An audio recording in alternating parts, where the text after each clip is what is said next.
Hello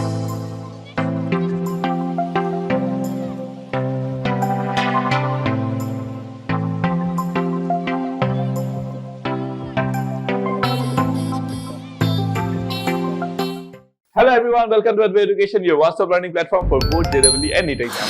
तो बच्चों अभी कॉम्प्लेक्स नंबर के हम लोग एकदम एंड मोमेंट में आ चुके हैं। कॉम्प्लेक्स नंबर ऑलमोस्ट खत्म होने वाला है। अभी जो बचा है वो बेसिकली आपका कोऑर्डिनेट ज्योमेट्री के साथ रिलेशन रखने वाले टॉपिक्स बचे हुए हैं। तो अगर किसी बच्चे का कोऑर्डिनेट ज्योमेट्री बहुत अच्छा है तो उसको ज्यादा और बेटर वे में समझ में आएगा जो मैं पढ़ाने वाला हूँ। वैसे तो ओवरऑल आपको सब कुछ समझ में आएगा ही, है ना। लास्ट क्लास की अगर मैं बात करूं तो मैंने vector representation of a complex number बताया आपको, फिर ज्योमेट्रिकल अंडरस्टैंडिंग बताया। आप जो बेसिक अलजेब्राइक ऑपरेशन करते हो ना, एडिशन, सब्ट्रैक्शन, डिवीजन, मल्टीप्लिकेशन, उसका ज्योमेट्रिकल सिग्निफिकेंस क्या होता है, किस तरीके से ज्योमेट्रिकली आप उसको विजुअलाइज कर सकते हो, ये सब चीजों के बारे में मैंने सब कुछ आपको क्लियर कर दिया। ठीक है, आज का जो क्लास होने वाला है that is also very very important from JW point of view. आज की क्लास में हम लोग सीखेंगे आपका रोटेशन थ्योरम। ठीक है, क्या सीखेंगे हम लोग? Rotation theorem. देखो, रोटेशन थ्योरम। ठीक है, अब इस रोटेशन थ्योरम को आप लोग क्या बोलते हो? कोनी मेथड भी बोलते हो, कोनीस मेथड। ठीक है, अब देखो इसमें होता क्या और ये बताता क्या है बेसिकली। ठीक है, ये कहता है, एकदम सिंपल वे में बताता हूं मैं आपको एकदम सिंपल वे में बताता हूं, समझो इस बात को। ठीक है, ये कहता है फॉर एग्जांपल मेरे पास क्या था, एक कॉम्प्लेक्स नंबर यहां पर है, लेट्स से। ठीक है, मेरे पास क्या है यहाँ पे, एक कॉम्प्लेक्स नंबर है, let's say this is be what my z1। ठीक है, यहां पर एक कॉम्प्लेक्स नंबर है, let's say this be my z0। ठीक है, मैंने इसको ज्वाइन किया, लेट्स से। ठीक है, मैंने क्या किया, इसको ज्वाइन किया। इसका कुछ कोऑर्डिनेट्स रहा होगा, है ना, इसका कुछ कोऑर्डिनेट रहा होगा, इसका कुछ कोऑर्डिनेट रहा होगा, वी नो दैट। ठीक है, मैं बस आपको ये बोला कि इसको अगर मैं लेट्स से कुछ एंगल से इसको रोटेट कर दूं, ठीक है, और ये जो लेंथ है उसको भी मैं क्या करूं, स्ट्रेच भी कर सकता हूं, कंप्रेस भी कर सकता हूं। ठीक है, तो मान लो मैंने क्या किया, इसको मैंने रोटेट कराया by some angle, let's say alpha, by some angle क्या कराया मैंने, अल्फा। और ये आपका क्या है, z1, लेट्स से, या फिर z2 ले लो इसको। ठीक है, इसको z2 ले लो। मेरा पॉइंट ये है कि ये z2 जो है वो क्या होगा, सिचुएशन समझ लिए ना। रोटेशन थ्योरम जो पढ़ोगे उसका एप्लीकेशन क्या है, मैंने बोला कि मान लो कि ये आपका क्या है, z0 z1 एक कॉम्प्लेक्स नंबर है, इस लाइन को आपने ज्वाइन किया, अब आप क्या करते हो, इसको रोटेट कराते हो। दैट मींस जो z1 कॉम्प्लेक्स नंबर है उसको with respect to this is the pivot point. क्या है, z0 क्या है, एक पाइवोट पॉइंट है। आप सोचो इस तरीके से आपका पाइवोट किया हुआ है, इस तरीके से आपका पाइवोट किया हुआ है, इसको पाइवोट करते हुए जो z1 है आपने उसको क्या किया, घुमाया ऐसे सम पर्टिकुलर एंगल से, अल्फा से। आप बोलोगे सर क्या हम एंटी क्लॉकवाइज ही घुमा सकते हैं? नहीं, आप क्लॉकवाइज भी घुमा सकते हो, क्लॉकवाइज में एंगल नेगेटिव रखोगे आप। ठीक है, तो इस तरीके से आप करने वाले हो काम अपना। ठीक है, समझ में आया? इसको जब आप घुमाओगे, और फिर मैंने क्या बोला, आप z1 को चाहो तो सेम भी लेंथ रख सकते हो। मैं ये नहीं बोल रहा हूं कि लेंथ हमेशा डिफरेंट ही होगा, आप चाहो तो लेंथ को सेम भी रख सकते हो, आप चाहो तो उसको छोटा कर सकते हो, आप चाहो तो उसको बड़ा भी कर सकते हो, कोई भी ऑपरेशन अप्लाई करो। मेरा क्वेश्चन ये है कि जो z2 आएगा वो क्या आएगा, z2 को आप क्या लिखोगे। For example let's say z1 जो था आपका, z1 जो है वो आपका लेट्स से 3+2i है, लेट्स से 3+2i है। तो ये जो ऑपरेशन आपने अप्लाई किया उसके बाद z2 जो होगा वो क्या होगा, कि ऐसे सिचुएशन को डील करने के लिए आप क्या पढ़ते हो, रोटेशन थ्योरम। तो जब भी आप कोई चीज पढ़ते हो आपको आइडिया होना चाहिए कि आप पढ़ क्यों रहे हो। ठीक है, तो ये वाला पार्ट आपका क्लियर हो गया। अब हम लोग स्टार्ट करेंगे समझना इसको कि कैसे आप निकालोगे। ठीक है, अब हम और डिटेल में जाएंगे। ठीक है, चलो, लेकिन रोटेशन थ्योरम स्टार्ट कराने से पहले मैं चाहूंगा मैं आपको शिफ्टिंग ऑफ ओरिजिन का कंसेप्ट बता दूं एक बार। ठीक है, अब देखो शिफ्टिंग ऑफ ओरिजिन एक बहुत ही सिंपल सा कंसेप्ट होता है, शिफ्टिंग ऑफ ओरिजिन। ठीक है, शिफ्टिंग ऑफ ओरिजिन।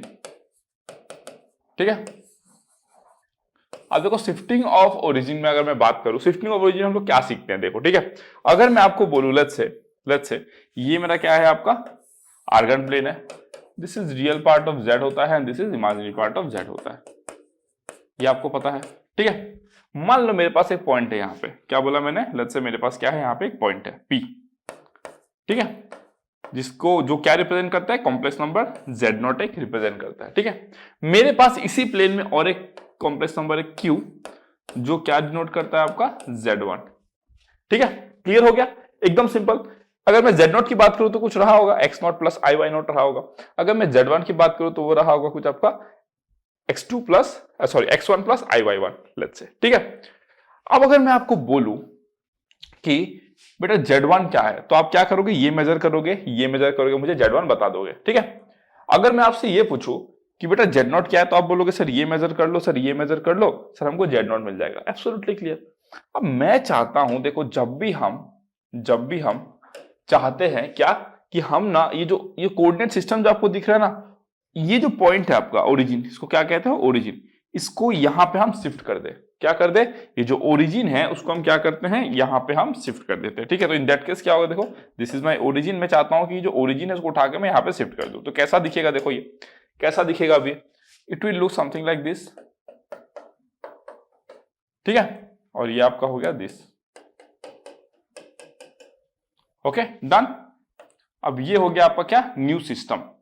ये आपका क्या हो गया, न्यू सिस्टम। ये क्या था आपका ओल्ड सिस्टम, ये क्या था आपका न्यू सिस्टम। ठीक है, अब न्यू सिस्टम के हिसाब से जेड नॉट पहले आपका कुछ तो था, लेकिन न्यू सिस्टम के हिसाब से जेड नॉट क्या हो गया आपका, 0 हो गया। क्यों, क्योंकि आप ओरिजिन को यहां शिफ्ट कर दिए। न्यू सिस्टम के हिसाब से जेड वन क्या होगा आपका, आप सोचो, जेड वन न्यू सिस्टम के हिसाब से क्या होगा, जेड वन न्यू सिस्टम के हिसाब से होगा Z one minus z not. तो न्यू सिस्टम में मान लो न्यू कोऑर्डिनेट सिस्टम के हिसाब से, ध्यान देना, मान लो न्यू कोऑर्डिनेट सिस्टम के हिसाब से आप इसको क्या बोलते हो, जेड वन बोलते हो। न्यू सिस्टम के हिसाब से कैपिटल जेड वन है ना, ये क्या है आपका स्मॉल जेड वन, और ये मान लो आपका कैपिटल जेड वन। लेकिन रेड कलर दिया हूं, रेड कलर का मतलब क्या, मैं न्यू सिस्टम की बात कर रहा हूं, जब मैं कोऑर्डिनेट सिस्टम को क्या किया, शिफ्ट कर दिया। जब मैं जो आपको दिख रहा है ना ओरिजिन, उसको मैंने क्या किया, शिफ्ट कर दिया यहाँ पे। ठीक है, ओरिजिन को जब मैं शिफ्ट कर दिया तो मैंने क्या बोला, जो जेड वन था let it be my capital Z one. ठीक है, तो कैपिटल जेड वन मेरा क्या होगा, ऑफकोर्स कैपिटल जेड वन मेरा क्या होगा, देखो z one minus z nought. Of course सी बात है, z one minus z nought होगा ना। ठीक है, अब अगर मैं आपको बोलूं, है ना, अगर मैं आपको बोलूं, देखो ठीक है, अगर मैं आपको बोलूं कि Z1 जो है वो Z1 माइनस जेड नॉट है, ठीक है, तो आपको न्यू सिस्टम के हिसाब से कोऑर्डिनेट मिल गया। आपको न्यू सिस्टम के हिसाब से क्या मिल गया, आपको अपना कोऑर्डिनेट मिल गया। ठीक है, तो ये जो है this is very very useful.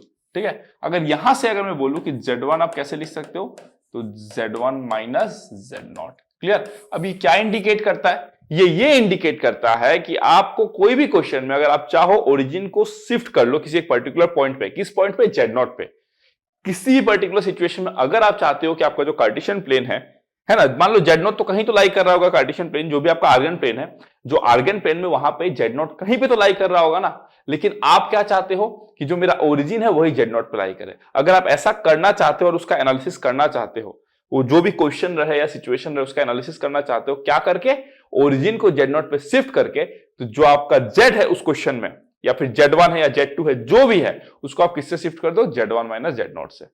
किससे शिफ्ट कर दो, z one plus z nought ना, this is z one plus z nought, z one plus z nought से शिफ्ट कर दो। तो जैसे ही आप जेड वन को इससे शिफ्ट करोगे, इसका मतलब क्या है कि आपका जो ओरिजिन है वो जेड नॉट पे शिफ्ट हो चुका है। और जो भी कैलकुलेशंस आपको मिलेगा that will be with respect to what, with respect to the original system. आप ध्यान देना इस बात को, आपको क्वेश्चन में जो भी दिया रहेगा या जो भी पूछा जाएगा वो किसके रेस्पेक्ट में पूछा जाएगा, ओरिजिनल सिस्टम के रेस्पेक्ट में ही पूछा जाएगा। क्या बोला मैंने, ओरिजिनल सिस्टम के रेस्पेक्ट में ही पूछा जाएगा। समझ रहे हो कि नहीं। लेकिन आपने ओरिजिन को शिफ्ट क्यों कराया, क्योंकि आप देखोगे ओरिजिन को शिफ्ट कराने से हमारा बहुत बार कैलकुलेशन होता है, जो भी होता है, जो सिचुएशन होता है वो सिंप्लीफाइड हो जाता है। दैट इज द रीजन हम लोग क्यों करते हैं, शिफ्टिंग ऑफ ग्राफ करते हैं। This is shifting of graph concept. आगे और भी बहुत कुछ देखोगे, हम इसको शिफ्ट कर सकते हैं, हम इसको रोटेट भी कर सकते हैं, तो सब कुछ आप लोग सीखोगे आगे जाके। ठीक है, डोंट वरी। बट हम लोग करते क्यों, ये इंपॉर्टेंट है। करते इसलिए बिकॉज ये हमारा काम आसान करता है। ठीक है, तो क्या बोला मैंने, किसी भी क्वेश्चन में जो कॉम्प्लेक्स नंबर है उसको आप दिस प्लस दिस में अगर आप रिप्लेस कर दे तो इसका मतलब आपका जो ओरिजिन है वो जेड नॉट पे शिफ्ट हो चुका है। ठीक है, डन हो गया, ये बात आपको समझ में आ गई। चलो ठीक है, अब अगर मैं एक एग्जांपल ले लेता हूं, लेट्स से चलो मैं एक एग्जांपल ले लेता हूं। ठीक है, मान लो कि जो Z1 था मेरा, मान लो जो Z1 था मेरा वो ओरिजिनल सिस्टम के हिसाब से, है ना, वो ओरिजिनल सिस्टम के हिसाब से, देखो ओरिजिनल को मैं एकदम व्हाइट कलर से लिखा हूं ना, और न्यू वाले को मैं रेड कलर से लिखा हूं। अगर मैं बोलूं कि लेट्स से जो मेरा Z1 है वो मेरा था, लेट्स से Z1 को मैं क्या बोलूं, 3 + 5i, 3 + 5i। ठीक है, और जो मेरा Z0 था ना, Z0 वो है लेट्स से मेरा क्या लिख रही है, 1 + 1i, let's say 1 + 1i, 1 + 1i। Clear हो गया, इसको मैंने क्या ले लिया, 1 + 1i। ठीक है, अब अगर मैं आपसे पूछूं कि बेटा मान लो ये Z0 जो है वो 1 + 1i है और Z1 जो है वो 3 + 5i है। अब मैं अगर मान लो कि ये जो आर्गन प्लेन है उसको उठा के अगर इधर लेके जा रहा हूं, तो Z1 न्यू सिस्टम के हिसाब से, Z1 न्यू सिस्टम के हिसाब से क्या होगा आपका, ऑफ कोर्स अब बात यार घट जाएगा ना। अगर मैं इसको ओरिजिन मान लूं तो इसका देखो एक्स कोऑर्डिनेट भी घटते हुए दिख रहा है, वाई कोऑर्डिनेट भी घटते हुए दिख रहा है, तो Z1 क्या हो जाएगा आपको, देखो Z1 माइनस Z0। तो घटेगा कि नहीं घटेगा, देखो 2 प्लस कितना आ गया, 4i, 2 प्लस कितना आ गया, 4i। क्लियर हो गया, ये हो गया क्या आपका Z1। That means new coordinate system के हिसाब से क्या है आपका जो कोऑर्डिनेट है वो 2+4i है। तो आप अगर चाहो तो आप न्यू कोऑर्डिनेट सिस्टम के हिसाब से आप सारा कैलकुलेशंस करो, एंड में ले जाके आप क्या कर सकते हो, उसको ट्रांसफॉर्म कर सकते हो। कैसे? With the help of this. And में जो आपको आंसर आएगा वो क्या आएगा? Z1 आएगा। लेकिन आपको क्या चाहिए होगा, हमेशा जो क्वेश्चन पूछेगा वो हमेशा ओरिजिनल सिस्टम के टर्म्स में ही पूछेगा। मैं बार बार बोल रहा हूं, ओरिजिन को आपने शिफ्ट किया अपने बेनिफिट के लिए। जिसने क्वेश्चन पूछा है वो जो ऑप्शन देगा वो किसके बेसिस पे देगा? वो ओरिजिनल सिस्टम के ही बेसिस पे देगा, आपके न्यू सिस्टम के बेसिस पे नहीं देगा। उसको कोई फर्क नहीं पड़ता कि आपने ओरिजिन पे शिफ्ट किया है कि नहीं किया है। क्लियर हो गया? तो आपका आंसर Z1 आ गया, दिस वन। लेकिन अगर वो आपको ओरिजिनल फॉर्म में पूछेगा तो आप क्या कर दोगे, इसमें आप Z0 को ऐड कर दोगे। तो Z0 अगर इसमें आप ऐड करते हो, देखो आपको कितना मिल जाएगा, 3+5 जो कि आपका ओरिजिनल आंसर है। तो कंसेप्ट क्लियर हो गया। आई होप सो आपको जबरदस्त तरीके से मैंने इस बात को बताया कि आप क्यों यूज करते हो। फिर से बोल रहा हूं, जब क्वेश्चन में दिया रहेगा ऑप्शन जो भी होगा सब कुछ वो लोग ओरिजिनल सिस्टम के बेसिस पे ही करेंगे, ठीक है। लेकिन आप फिर भी ओरिजिन को किसी पर्टिकुलर पॉइंट पे क्यों शिफ्ट कराते हो? ताकि आपका कैलकुलेशंस वगैरह बहुत ज्यादा आसान हो जाता है, एनालिसिस करना बहुत ज्यादा इजी हो जाता है, ठीक है। अब आप जो है आंसर जो है वो आप आपने जो शिफ्ट कर दिया ओरिजिन पे, उसके रेस्पेक्ट में आप आंसर देना चाहते हो कि ओरिजिनल के रेस्पेक्ट में आंसर देना चाहते हो, ये आप पे है। लेकिन पूछने वाला हमेशा ओरिजिनल के ही टर्म्स में पूछेगा। तो आप अगर Z1 निकाल के बैठ जाओगे तो आंसर मैच नहीं करेगा। मैं ये नहीं कह रहा हूं कि गलत है, ये नहीं कह रहा हूं ये भी आंसर गलत राइट है, ये भी आंसर राइट है। लेकिन ये जो राइट है वो किसके रेस्पेक्ट पे है कि अगर आपका आर्गेंट प्लेन यहां पे शिफ्ट हो जाए, ओरिजिन इसका यहां पे शिफ्ट हो जाए। और ये आंसर जो है वो किसके रेस्पेक्ट पे है? जो ओरिजिनल था। क्लियर हो गया? Done, that's it. क्योंकि ये तो लोगों के चॉइस पे डिपेंड करता है ना। आप बोलोगे कि सर मैं ओरिजिन यहां पे शिफ्ट करूंगा, मैं बोलूंगा कि मैं ओरिजिन यहां पे शिफ्ट करूंगा, मैं बोलूंगा कि कोई और बोलेगा कि यहां पे कोई शिफ्ट करना चाहता है। तो सबको तो इस पॉइंट का कोऑर्डिनेट डिफरेंट डिफरेंट मिलेगा ना। लेकिन विथ रेस्पेक्ट टू ओरिजिनल जो है, जो भी ओरिजिनल है, जहां पे आपने क्या रखा है, ओरिजिन जो 0 होता है उसी पे आपने ओरिजिन को रखा है कि नहीं? तो इन दैट केस तो आंसर सबका सेम आएगा ना। यहां पे रखोगे तो आंसर सबका सेम आएगा, ठीक है ना। क्लियर हो गया? तो ये होता है आपका शिफ्टिंग ऑफ ओरिजिन का कंसेप्ट। आई होप सो आपको बहुत बेहतरीन तरीके से समझ में आया होगा, ठीक है। अब हम बढ़ते हैं किस पे? रोटेशन थ्योरम पे, ठीक है। तो रोटेशन थ्योरम में हम क्या करेंगे, देखो केस 1 लेंगे। रोटेशन थ्योरम में हम क्या लेंगे? केस 1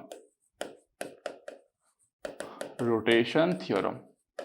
अब देखो बच्चों को बहुत बार इसमें डाउट इसलिए होता है ना क्योंकि देखो बच्चे हमेशा ना दो चीजों में इसमें फंसते हैं। कहां पे? पहला मैं बताता हूं। पहला, उनको ये समझ में नहीं आता कि सर ये हम सीख लेते हैं, सर हमको समझ में भी आ जाता है, लेकिन यूज कहां करें सर, अच्छा आइडिया नहीं होता। First thing.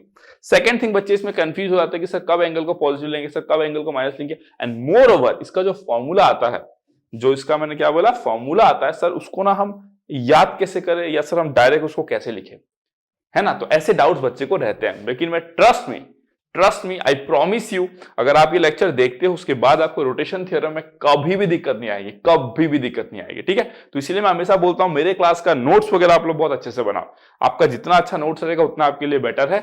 अगर नोट्स नहीं बनाओगे तो दिक्कत है, मतलब फिर, ठीक है। चलो, अब रोटेशन थ्योरम में मैं क्या करता हूं ना, केस 1 लेता हूं। केस क्या लेता हूं मैं? 1 लेता हूं, ठीक है। अब देखो केस 1 मेरा क्या है, ठीक है। दिखते हैं ना, मैं बहुत ज्यादा थ्योरी नहीं लिखाता, आपको पता है मेरा जो पढ़ाने का जो तरीका थोड़ा सा नॉन कैजुअल है।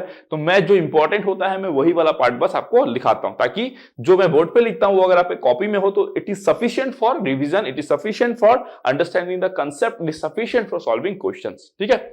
चलो, अब अगर मैं बोलूं आपको कि केस 1 में मैं क्या केस लेता हूं कि देखो this is my what, Argand plane, real, this is the imaginary axis ना, imaginary part of that, this is real part of that, ठीक है। ये तो मेरा ओरिजिन हो गया। मैं कहता हूं आपको कि लेट्स से मेरे पास एक कॉम्प्लेक्स नंबर है यहां पे Z1, ठीक है। क्या है ये? Z1 है, ओके। जो Z1 है वो एंगल बनाता है आपका कितना? थीटा। कितना एंगल बनाता है? थीटा। क्लियर हो गया? डन, एकदम मस्त तरीके से, ठीक है। चलो, अब मैं क्या करता हूं, ये Z1 है ना, मैं एकदम सेम लेंथ बट इसको रोटेट कराता हूं सम एंगल अल्फा, है ना। लेंथ क्या है मेरा? एकदम सेम है। मैं इसको रोटेट कराया बाय सम एंगल अल्फा। ये मेरा क्या हो गया आपका? Z2। और मैंने आपको ये मेंशन किया कि लेंथ मैंने क्या रखा? सेम रखा, क्योंकि रोटेशन थ्योरम जब आप यूज करोगे तो आपको लेंथ का रिलेशन चाहिए होगा। अगर आपने सेम रखा तो आपको बताया जाएगा क्वेश्चन में, या तो डायरेक्टली या तो इनडायरेक्टली।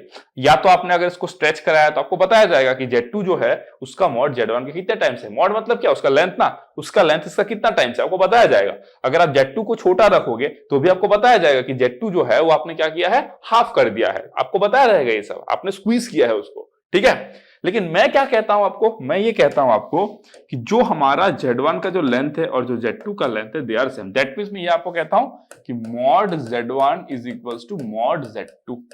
ये मैंने आपको बोल दिया, ठीक है। अब अगर मैं Z1 की बात करूं, अब अगर मैं क्या करूं, Z1 की बात करूं, तो Z1 को मैं कैसे लिखूंगा, देखो Z1 is equals to mod Z1 e to the power I theta. क्यों भाई, थीटा उसका आर्गुमेंट है, एंटी क्लॉकवाइज एंगल। देखो तो मैंने क्या लिखा, Z1 e to the power I theta. Clear हो गया। अगर मैं Z2 को लिखूं तो मैं कैसे लिखूंगा, देखो अगर मैं Z2 को लिखूं, है ना, तो Z2 क्या हो जाएगा, देखो Z2 will be mod Z2 e to the power I। Angle क्या होगा, थीटा प्लस अल्फा। क्यों भाई, इसका आर्गुमेंट आपको दिख रहा है, थीटा प्लस अल्फा। ये एंगल कितना हो जाएगा आपका, थीटा प्लस अल्फा हो जाएगा ना। This angle is how much, theta plus alpha ना। क्लियर हो गया, डन।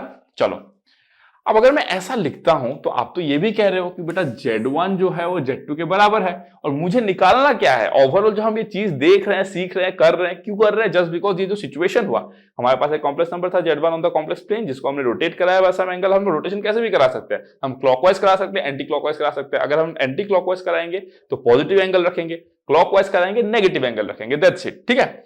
तो जो Z2 है हमको तो वही चाहिए, तो Z2 को मैं क्या लिखूंगा, देखो Z2 कितना हो जाएगा, Z1 के बराबर है। मैंने बोला आपको, है ना, कि आपको देखो क्या दिया रहेगा, आपको कॉम्प्लेक्स नंबर Z1 तो दिया ही है ना। तो जब आपको कॉम्प्लेक्स नंबर Z1 दिया रहेगा तो आपको क्या पता है, उसका एंगल भी पता है, उसका मॉड भी वैल्यू पता है, और आपको बोला गया कि वो रोटेट किया तो नया वाला का कोऑर्डिनेट बता दो, बस बस यही बोला। नया वाला कॉम्प्लेक्स नंबर बताने का मतलब क्या, उसका कोऑर्डिनेट बता दो। अरे भाई कोऑर्डिनेट पता है तो कॉम्प्लेक्स नंबर पता है, कॉम्प्लेक्स नंबर पता है तो कोऑर्डिनेट पता है ना। चलो तो ये कितना हो गया आपका, Z2 का वैल्यू तो मॉड Z1 हो जाएगा, और ये कितना हो जाएगा, देखो e to the power I theta into e to the power I alpha, ठीक है।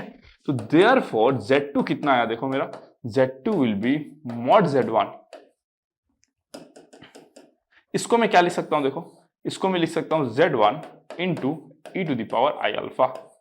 क्लियर हो गया ये चीज, है ना। क्लियर हो गया कि नहीं हो गया, बताओ मेरे को, समझ में आया। दैट मीन्स अगर हम किसी कॉम्प्लेक्स नंबर को e to the power I alpha से मल्टीप्लाई करते हैं, इसका मतलब क्या होता है कि हम उसको क्या किए, एंटी क्लॉकवाइज रोटेशन दी है अल्फा से, to get the new complex number of same length. क्या बोल सकता हूं मैं यहां पे, दैट मीन्स, ये इंपॉर्टेंट पॉइंट लिख लो, दैट मीन्स हम लोग क्या बोल सकते हैं, इट मीन्स वैसे तो मैं थ्योरी लिखाता नहीं हूं, but this is important, that's why लिखा रहा हूं, ठीक है। It means when we multiply a complex number, ठीक है, a complex number by e to the power I alpha, alpha theta gamma beta alpha phi side जाए, जो भी लेना है ले लो, कोई फर्क नहीं पड़ता, कि एंगल चाहिए बस, ठीक है। It means when we multiply a complex number by e to the power I alpha, then it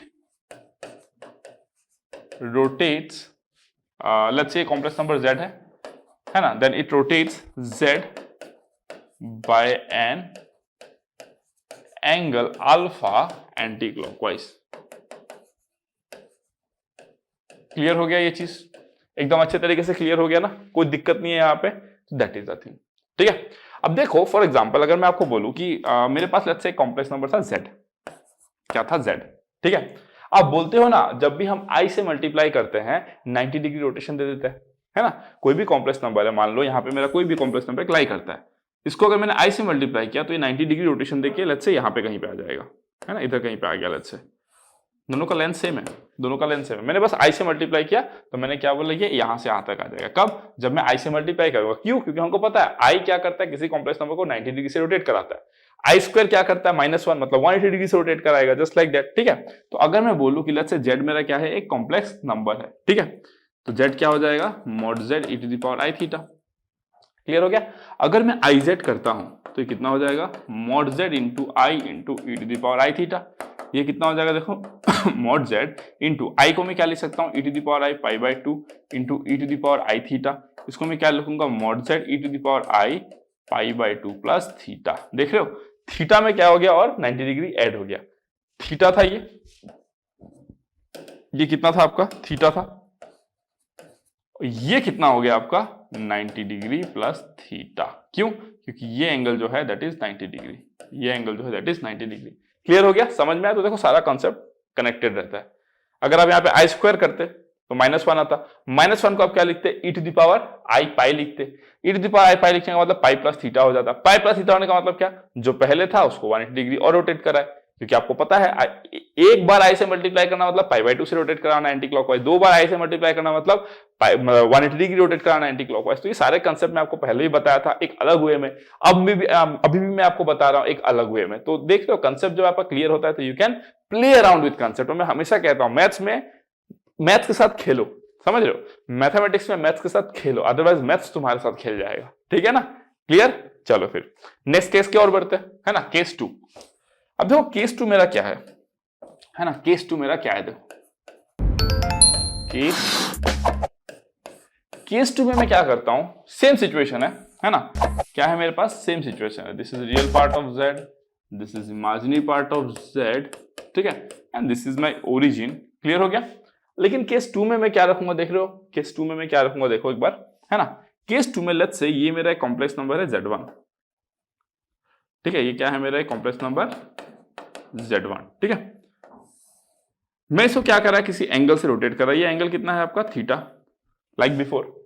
मैं इसको क्या कर रहा है, किसी एंगल से रोटेट कर रहा है, लेकिन मैंने बोला कि लेंथ मैंने सेम नहीं रखा। क्या बोला मैंने इसको रोटेट कराया कितने एंगल से, अल्फा एंगल से।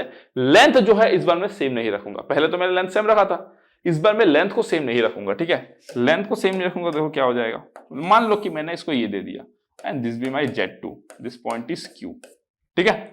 मैंने बोला कि लेंथ क्या है, सेम नहीं है, ठीक है। दैट मींस यहां पे क्या है आपका mod z1 not equals to mod z2। तो आप इसका एनालिसिस कैसे करोगे, ठीक है, चलो देखते हैं कैसे करना।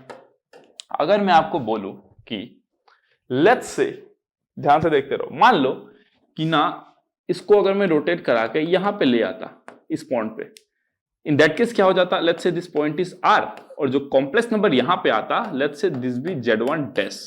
क्या बोला मैंने, सुनो सिचुएशन क्या है, सिचुएशन ये है कि ये कॉम्प्लेक्स नंबर जो था आपका ओपी जो था, उसको आपने क्या करा, रोटेट करा by some angle, how much, alpha, ठीक है। अल्फा एंगल जब आपने रोटेट कराया इसको, और आपने क्या किया, लेंथ को भी चेंज कर दिया, तो भाई ओपी और ओक्यू तो लेंथ सेम नहीं हो सकता। लेकिन मैं कहता हूं कि मैं ना इसको मान लो सेम लेंथ रखा यहां पे, दैट मीन्स मैंने क्या बोला, मैंने मेरे अकॉर्डिंग क्या है, देखो, है ना, एक सेकंड रुको, उसको मैं थोड़ा सा इधर लिख देता हूं, ठीक है। हाँ, अब देखो मेरे अकॉर्डिंग क्या है यहाँ पे, केस 2 ना, हाँ मेरे अकॉर्डिंग क्या है यहाँ पे, देखो मैं ये कहना चाहता हूं कि mod of z1 dash is equals to mod of z1। कोई दिक्कत नहीं होनी चाहिए यहाँ पे, तो है ना, एकदम मस्त। चलो ठीक है, अगर मैं आपको बोलूं कि mod of z1 dash is equals to mod of z1 है, ठीक है। अब अगर मैं बात करूं कि मैं ना एक काम करता हूं, अब मेरे को डायरेक्शन तो पता ही है ना, क्यों, कितना अल्फा एंगल बनाया तो डायरेक्शन मेरे को पता है, ठीक है। मैं अगर आपको बोलूं कि मैं इस डायरेक्शन में एक यूनिमॉड्यूलर कॉम्प्लेक्स नंबर ले लूं, तो यूनिमॉड्यूलर का मतलब क्या, जिसका लेंथ 1 है, और उसको अगर मैं mod z से मल्टीप्लाई कर दूं तो mod z2 से, तो मेरे को z2 मिल जाएगा। समझ रहे हो कि नहीं, मैंने क्या बोला, इस डायरेक्शन में मैं एक यूनिमॉड्यूलर कॉम्प्लेक्स नंबर निकालता हूं। यूनिमॉड्यूलर कॉम्प्लेक्स नंबर का नंबर का मतलब क्या, जिसका लेंथ कितना हो, 1 यूनिट हो। तो इसका लेंथ कितना हो जाएगा, mod ऑफ z2 से मैं मल्टीप्लाई कर दूंगा तो मेरे को मिल जाएगा वो चीज, है कि नहीं। तो मैं क्या कर रहा हूं, देखो इधर में मेरे को एक कॉम्प्लेक्स नंबर पता है जो क्या है, यूनिमॉड्यूलर है, जिसका मॉडुलस 1 है, और डायरेक्शन भी क्या है, इसी डायरेक्शन में है। अगर मैं उसको किससे मल्टीप्लाई कर दूं, इस लेंथ से मल्टीप्लाई कर दूं mod ऑफ z2 से, तो मुझे क्या मिल जाएगा, z2 मिल जाएगा। अब कैसे करेंगे इसको, देखो अगर मैं बोलूं कि अ यूनिमॉड्यूलर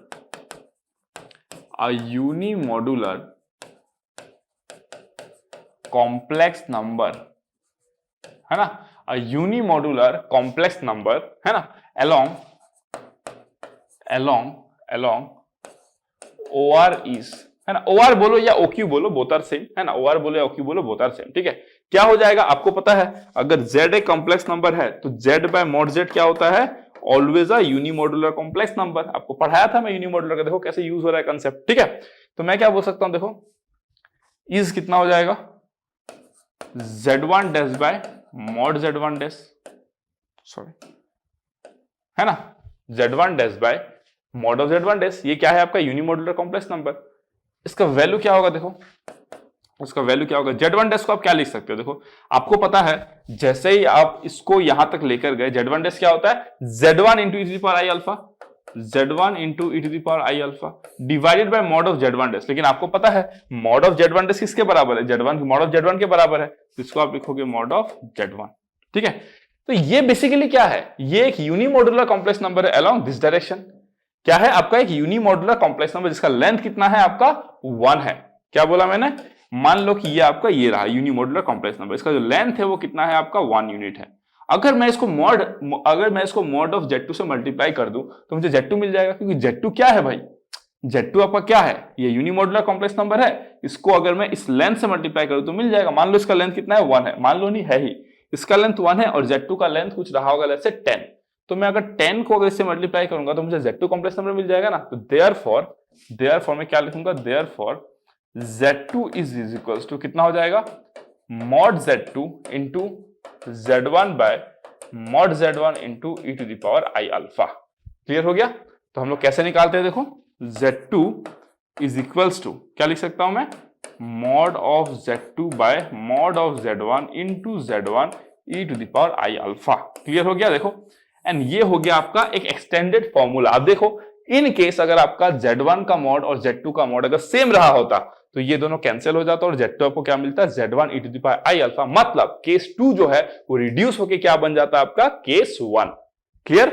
मैंने क्या बोला, मान लो इस केस में अगर आप लेंथ को सेम रखे होते तो यही दोनों तो आता है ना सेम, जो कि पहले केस में नहीं आया था। क्यों, पहले केस का फॉर्मूला अलग था, क्या था, ये वाला पार्ट था ही नहीं, तो आपको पता भी नहीं था कि वहां पे है क्या। लेकिन वहां पे एग्जैक्टली क्या है, दिस वन, वहां पे एग्जैक्टली क्या है, दिस वन। क्लियर हो गया। तो this is the formula we are getting, Z2 is equals to mod Z2 by mod Z1 e to the power I alpha.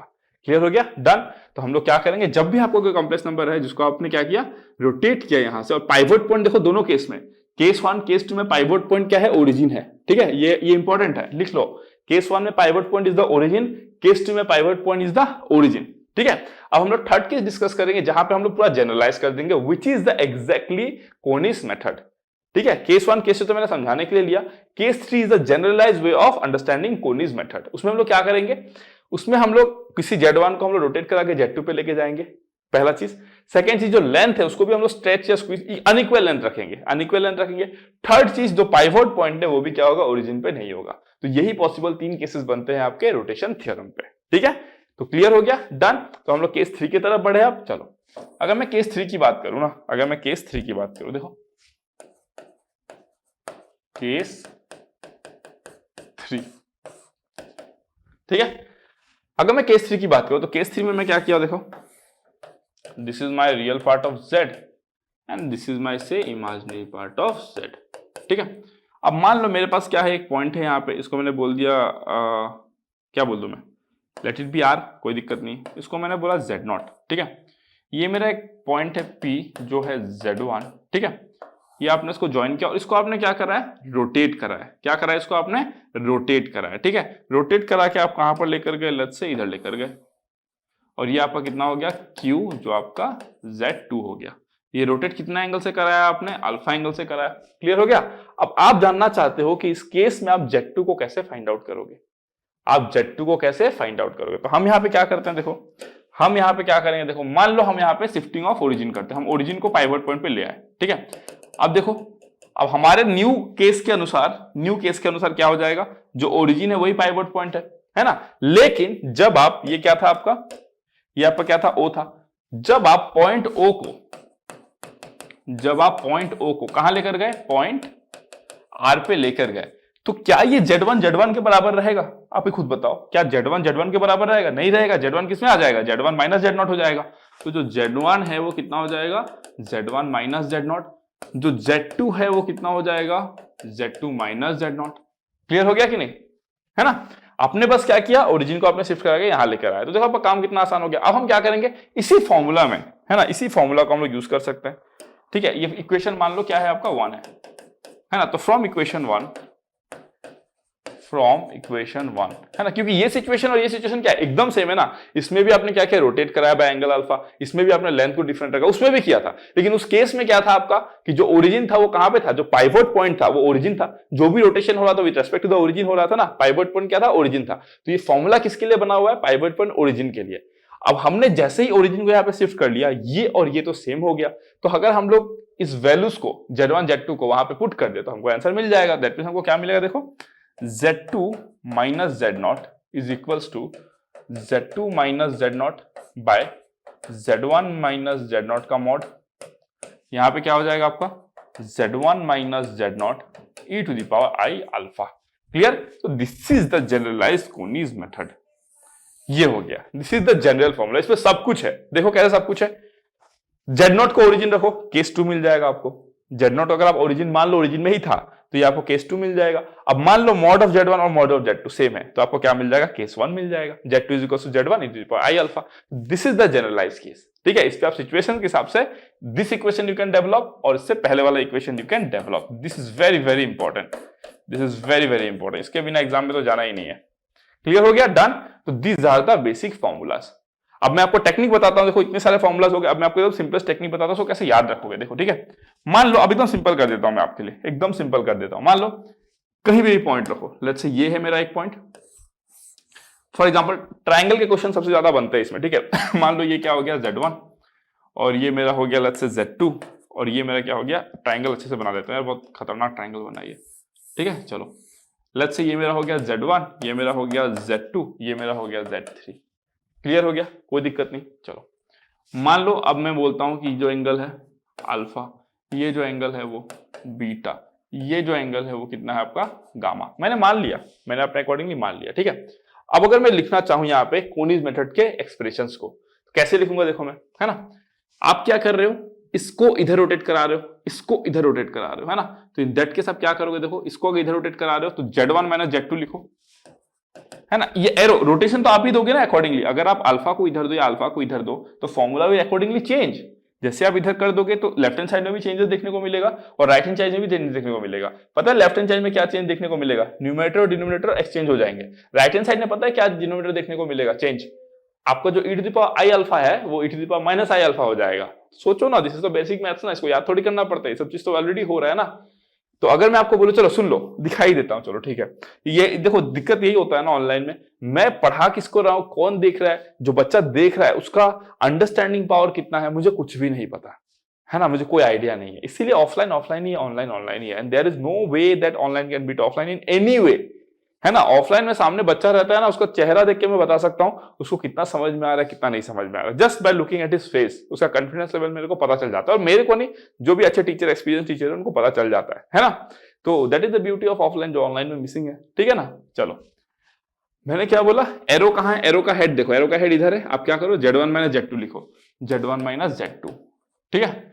Divided bye क्या करोगे आप, डिवाइडेड बाय बेस वाला लिखो, दिस इज द बेस। तो Z3 minus Z2, Z3 minus Z2 is equals to, इसका mod लो Z1 minus Z2, इसका mod लो Z3 minus Z2 into e to the power i। Argument क्या है इसके बीच का, alpha, e to the power i alpha. Clear हो गया, डन, है ना। अब मान लो मान लो, अब देखो ध्यान से कंसेप्ट कैसे बिल्ड होता है। देखो मान लो ना मैं इसको रिवर्स कर देता हूं, है ना, इसको ऊपर लेके जाता हूं और इसको नीचे लेके आता हूं, इधर भी चेंजेस होगा। क्या हो जाएगा देखो, then Z3 minus Z2 bye क्या बोला मैंने, Z1 माइनस Z2 करूंगा, ठीक है। ये कितना हो जाएगा देखो, Z3 माइनस Z2, है ना। ये कितना हो जाएगा, Z1 माइनस Z2। अब देखो 1 by e to the power i alpha क्या होता है, 1 by e to the power i alpha is nothing but e to the power minus i alpha, e to the power minus i alpha. तो ये कितना हो जाएगा, e to the power minus i alpha. Clear. मैं इससे इसको कराया, मान लो कि कोई बच्चा अगर ऐसे दे देता, लेट्स से मैंने ऐसे लिया, कोई स्टूडेंट बोलता है कि नहीं सर मैं ऐसे ही लूंगा, अगर वो ऐसे लेता तो ये एंगल क्या बन गया आपका, क्लॉकवाइज बन गया। तो उसका इक्वेशन क्या आता, उसका इक्वेशन आता देखो, हेड इधर है तो Z3 minus Z2, Z3 minus Z2 divided by base ये है तो Z1 minus Z2, Z1 minus Z2 is equal to mod of Z3 minus Z2 आता divided by mod of Z1 minus Z2 आता, e to the power कितना आता, minus i alpha. क्यों, क्योंकि आप क्लॉकवाइज एंगल लिए हो। तो अगर मैं डील कर रहा होता तो मुझे ये इक्वेशन मिलता, अगर वो स्टूडेंट जिसने ऐसे एंगल ले लिया वो ये मिलता। अब बताओ इसमें क्या अंतर है, आप इसको लेके सॉल्व करो क्वेश्चन, आप इसको लेके सॉल्व करो क्वेश्चन, क्या डिफरेंस है, कुछ भी फर्क नहीं पड़ता है ना। क्लियर हो गया, समझ में आया। तो दैट इज द कंसेप्ट, ठीक है। मान लो आपको इसके लिए लिखना हो तो मान लो इसको हटा देता हूं मैं, अब समझ में आ गया होगा आपको, ठीक है। फॉर्मूला कैसे लिखते हैं मैं और एक बार दिखा देता हूं, फॉर्मूला को कैसे लिखना है देखो, ठीक है। फॉर एग्जांपल लेट्स से आपको इसके और इसके लिए लिखना है, इसके और इसके लिए लिखना है, ठीक है। आपने एरो इधर दिया, एरो हेड किधर है, इधर है, एरो हेड किधर है, इधर है। तो आप पहले इसको लिखो Z2 minus Z3 divided by base ये है तो Z1 माइनस Z3। ये लिखने के बाद तो आपको पता ही है इसका मॉड लोगे, Z2 माइनस Z3 का मॉड लोगे। क्यों, this is the Euler's form ना, this is basically what, the Euler's form. अरे भाई ये यूलर्स फॉर्म ही है ना, some complex number is equal to mod of that complex number into e to the power its argument. तो e to the power i कितना हो जाएगा आपका, ये देखो ये कौन सा एंगल लिए हो आप, एंटी क्लॉकवाइज एंगल लियो तो e to the power i gamma. Clear हो गया, डन।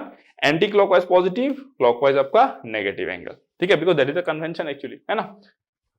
डन, क्लियर हो गया, एकदम मस्त तरीके से समझ में आ गया। तो this is all about your rotation theorem, पूरा डिटेल में निचोड़ के आपको पढ़ा दिया मैंने, है ना। मैंने ये पढ़ाया कि आप शिफ्टिंग ऑफ ओरिजिन क्यों करते हो, कैसे करते हो, सब पढ़ाते हैं मैंने, ये बताया आपको क्यों करते हो, ये भी बताया, ठीक है।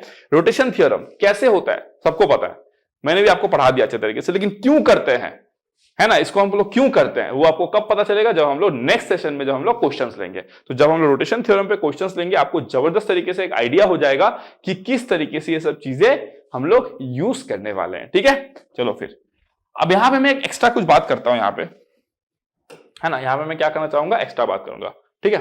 एक्स्ट्रा बात में क्या करूंगा, देखो अगर मैं आपको बोलूं यहां पे लेट्स से ये मेरा कोई एक लाइन सेगमेंट है AB, ये मेरा कोई लाइन सेगमेंट है CD, C और D, ठीक है। मान लो यहां पे मेरा एक कॉम्प्लेक्स नंबर लाई करता है Z1, ठीक है, ये मेरा एक कॉम्प्लेक्स नंबर है लेट्स से Z2, ये मेरा एक कॉम्प्लेक्स नंबर है Z3, ये मेरा एक कॉम्प्लेक्स नंबर है Z4। क्लियर हो गया, Z1 Z2 Z3 Z4। इसको मैंने क्या ले लिया, देखो थीटा, लेट्स से इसको मैंने क्या ले लिया, थीटा ले लिया, ठीक है। तो हमको पता है कि आर्गुमेंट ऑफ क्या बोलूंगा मैं, Z4 minus Z3 divided by, है ना, argument of Z4 minus Z3 divided by Z2 minus Z1, है ना, इज इक्वल टू क्या है, थीटा है। अभी हम लोग देख चुके हैं, है ना, जो एंगल होता है दोनों के बीच में वही आपका क्या बन जाता है, उसका आर्गुमेंट बन जाता है, ठीक है। चलो अगर मैं आपको बोलूं कि Z4 minus Z3 by Z2 minus Z1 का जो आर्गुमेंट है वो कितना है आपका, थीटा, ठीक है। तो मैं एक केस लेता हूं, है ना, मैं एक केस लेता हूं नंबर 1, अगर थीटा आपका क्या बोलूं मैं 0 और पाई हो गया, थीटा 0 और पाई होने का मतलब क्या है, this is purely real, that means that is Z4 minus Z3 by Z2 minus Z1 is purely real, है ना। लेकिन आप सोचो थीटा इज इक्वल टू 0 और पाई होने का मतलब क्या है, जो ABCD है अगर ये 0 हुआ, 0 तो ऐसे हो जाएगा, पाई मतलब फ्लिप हो जाएगा। इन एनी वेज ABCD मतलब व्हाट, इट मींस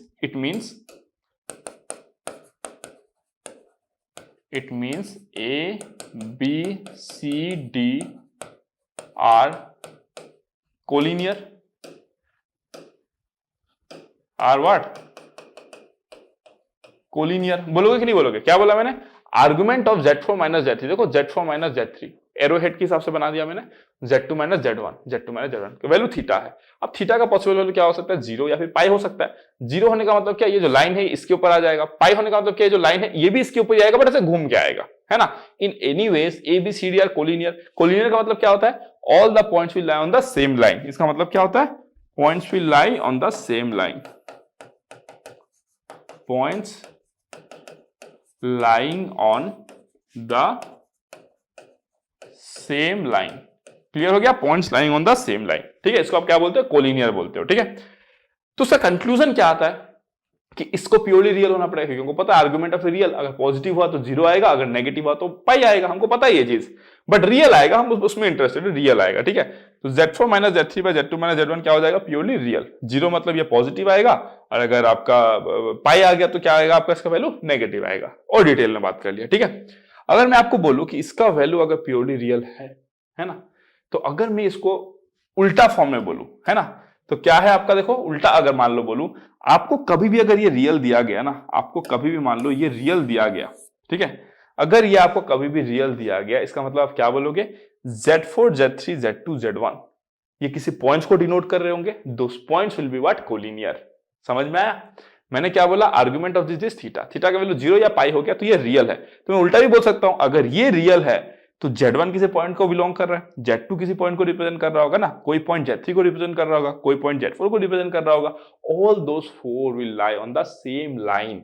मतलब Z1 Z2 Z3 Z4 all of them will lie on the same line, तभी आपको क्या मिलेगा, इसका वैल्यू प्योरली रियल। क्लियर हो गया, डन, कोई डाउट नहीं है, चलो ठीक है। अब अगर मैं नेक्स्ट पॉइंट की बात करूं ना, अगर मैं नेक्स्ट पॉइंट की बात करूं, देखो अगर थीटा जो है वो पाई बाय 2 हो जाए, और माइनस पाई बाय 2 हो जाए, है ना। थीटा पाई बाय 2 का होने का मतलब क्या है, देखो मैं इस फिगर को कॉपी कर लेता हूं, एक बार नीचे भी कॉपी कर लेता हूं, ठीक है। अगर मैं बोलूं कि देखो, है ना, मैं इसको यहीं पे कॉपी कर लेता हूं, देखो, ठीक है, मैं यहां पे इसको कॉपी कर लेता हूं, ठीक है, और ये भी मैं कॉपी कर लेता हूं आपका, दिस वन कॉपी, ठीक है। अगर मैं आपको बोलूं कि थीटा जो है वो क्या हो जाए आपका, पाई बाय 2 या माइनस पाई बाय 2, मतलब क्या, थीटा का पाई बाय 2 होने का मतलब क्या, सीडी जो है वो परपेंडिकुलर हो जाएगा एबी पे। थीटा का वैल्यू माइनस पाई बाय 2 होने का मतलब क्या, फिर भी आपको क्या हो जाएगा, जो डीसी है एबी पे परपेंडिकुलर हो जाएगा, मतलब ये जो लाइन है वो एबी पे परपेंडिकुलर होगा, जो थीटा पाई बाय 2 या माइनस पाई बाय 2 होगा, है ना। It means what, it means argument आपका पाई बाय 2 या माइनस पाई बाय 2 होने का मतलब क्या है, प्योरली इमेजिनरी। तो इसका मतलब क्या हुआ, it means Z4 minus Z3 by Z2 minus Z1 is purely imaginary, purely imaginary होगा कि नहीं, क्योंकि हमको पता है जब भी प्योरली इमेजिनरी, फॉर एग्जांपल अगर मैं बोलूं आई, ये एक प्योरली इमेजिनरी नंबर है, इसका आर्गुमेंट क्या है, पाई बाय 2। अगर मैं आपको बोलूं -7i, ये क्या है, एक प्योरली इमेजिनरी नंबर है, इसका आर्गुमेंट पूछो तो कितना बोलोगे आप, माइनस पाई बाय 2, हमको पता है ये चीज, ठीक है, जस्ट लाइक दैट। तो मैं ये बोल सकता हूं आपको, देखो कि अगर Z4 minus Z3 by Z2 minus Z1 कभी भी आपको क्या दे दिया जाए, अब मान लो जो यहाँ पे Z4 माइनस Z3 बाय क्या है, Z2 माइनस Z1 है। अगर मैं आपको बोलूं कि कभी भी अगर आपको बोल दिया जाए कि ऐसा एक सिचुएशन देख के आपको प्योरली इमेजिनरी बोल दिया जाए, इसका मतलब पता है क्या है, ये जो Z4 और Z3 जो आप ज्वाइन कर रहे हो, Z2 और Z1 जो ज्वाइन कर रहे हो, जो लाइन मिल रहा है, they are perpendicular to each other. समझ गए ना, Z4 Z3 को आप ज्वाइन किए, Z2 Z1 को आप ज्वाइन किए, दो बोथ द लाइन जो क्रिएट हुआ, they are perpendicular to each other. Clear हो गया, दिस इज कॉल्ड कंसेप्ट, है ना, दिस इज कॉल्ड कंसेप्ट। तो इतनी सारी चीजें अगर आपको आती है, अब देखना रोटेशन थ्योरम में जब आपको नेक्स्ट क्लास में क्वेश्चन कराऊंगा एकदम झटपट बन जाएगा आपसे, ठीक है। लेकिन बस आपको यूज कैसे करना है ये एक बार सीख लेना पड़ेगा। कि आप सीख तो लिए, चलो ठीक है, फॉर्मूला ऐसे होता है, फॉर्मूला को लिख भी लेते हैं फटाफट, क्वेश्चन में कैसे यूज करोगे ये अच्छा आएगा और आपको बहुत ज्यादा मजा आएगा उसमें, ठीक है। चलो फिर, thank you so much, love you all, see you guys in the next lecture अच्छा लगा तो लाइक शेयर सब्सक्राइब करना मत भूलना, अपने फ्रेंड्स तक भी शेयर तो जोर शोर से करना, ठीक है। और कोई भी फीडबैक हो तो आप हमको कमेंट सेक्शन में दे सकते हो, इवन अगर आपका कोई डाउट भी रह गया हो तो आप कमेंट सेक्शन में मेरे से कमेंट करके पूछ सकते हो, ठीक है। चलो फिर, thank you so much, good bye, see you guys in the next class with some amazing questions on this particular concept, rotation theorem, ठीक है। चलो, गुड बाय।